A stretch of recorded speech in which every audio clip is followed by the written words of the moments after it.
تھا کہ کبھی حق نواز یہ کھڑے ہو کر دلائل دیا کرتا تھا کہ بات فلاں کتاب میں ہے، بات فلاں کتاب میں ہے، فلاں جگہ یہ لکھا گیا، فلاں صفحہ یہ ہے۔ اب بات صفوں سے نکل کے اب موبائلوں پہ آ چکی ہے۔ اس وقت شاید افسر عزیزی حوالہ پیش کرتے تو کوئی یہ کہہ دیتے ہوں گے کہ مولوی اپنی طرف سے مارتا ہے۔ اب تو نیٹ کی دنیا میں سب کچھ کلیئر ہے۔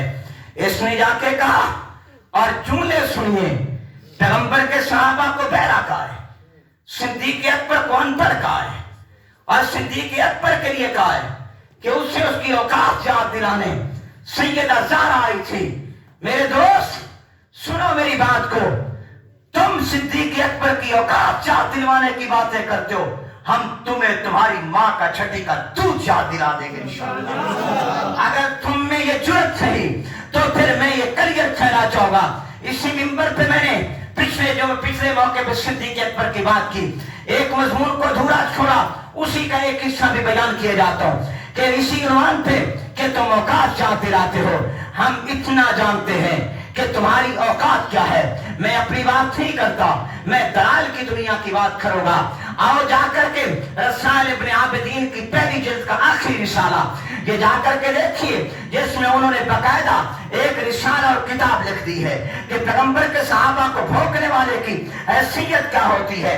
علامہ ابن عابدین شامی نے کئی حوالے پیش کی ہیں، ان میں ایک جگہ انہوں نے یہ حوالہ پیش کیا ہے کہ پیغمبر کے شیخین کو، عثمان و علی کو بھونکنے والا وہ وہی حیثیت رکھتا ہے جو پیغمبر کو بھونکنے والے کی حیثیت ہوتی ہے۔ ایک جگہ انہوں نے حوالہ یہ جا کر پیش کیا ہے کہ جو حضرات شیخین پہ لعنت کرتا ہے اس بندے کے کفر میں کوئی شک نہیں ہے۔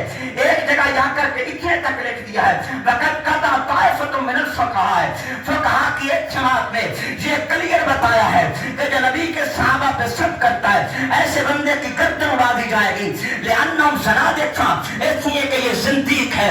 اس رسالے کے ایک صفحے پہ کہا کہ صدیق کو بھونکنے والا کبھی مومن نہیں بن سکتا ہے، حضرت عمر کو بھونکنے والا کبھی مومن نہیں بن سکتا ہے، حضرت عثمان کو بھونکنے والا یہ کبھی مومن نہیں بن سکتا ہے، حضرت علی کو بھونکنے والا یہ کبھی مومن نہیں بن سکتا۔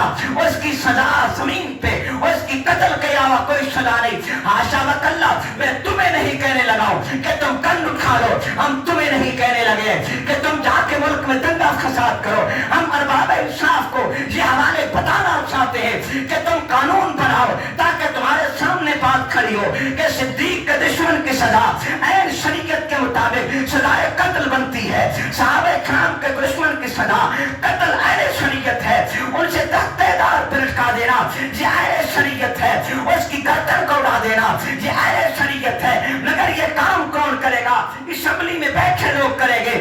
یہ کام کون کرے گا؟ عدالت کے لوگ کریں گے۔ یہ کام کون کرے گا؟ ان اداروں کے ہاتھ میں جو اپنی قوت رکھے ہیں قانون بنانے کی یا قانون کو نافذ کرنے کی، لیکن اس قانون بننے میں تمہاری جرأت درکار ہوگی، اس قانون سے بننے میں تمہارا اتفاق درکار ہوگا، اس قانون سے بننے میں تمہارا یکجا ہونا درکار ہوگا، اس قانون کے بننے میں تمہارا متفق ہونا یہ ہمیں درکار ہوگا۔ دیوبندی، بریلوی، اہل حدیث اگر آج کی طرح ایک سٹیج پہ رہے، ایک مقام پہ رہے، صدیق کی عزت کے لیے ایک جگہ کھڑے ہو کر صدیق کی عظمت کا، تقدس کا، عظمت کا، تقدس کا، خلافت کا، شان کا، منطق منقبت کا پھیلا لہراتے رہے تو ایک دن آئے گا اسی ملک میں قانون بنے گا کہ صدیق کا دشمن تختہ دار پہ لٹکے گا انشاءاللہ۔